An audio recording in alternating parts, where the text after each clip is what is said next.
এ দেখো জগন্নাথ ধামের প্রসাদ, দীঘার জগন্নাথ ধামের প্রসাদ মানে এসেছে, তো সেখান থেকে কালেক্ট করা হয়েছে রেশনের দোকান থেকে। তাই দেখি কি আছে।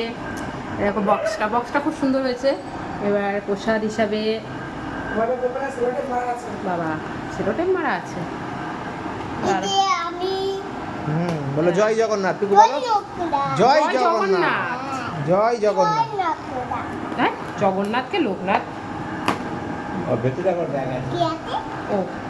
এবার এইখানে একটা ফটো আছে, এই যে জগন্নাথ দেবের ফটো, দীঘার জগন্নাথের ফটো, সুন্দর একটা ফটো। জয় জগন্নাথ, জয় জগন্নাথ। আর প্রসাদ দেখি, এটা প্রসাদটা দেখি। প্রসাদ এটার মধ্যেই ঢালি। এই যে একটা প্যারা একটা গজা, এই হচ্ছে প্রসাদ বাবা জগন্নাথ দেবে। বলো জয় জগন্নাথ, জয় জগন্নাথ, হ্যাঁ জয় দীঘা, জয় জগন্নাথের জয়। নাও।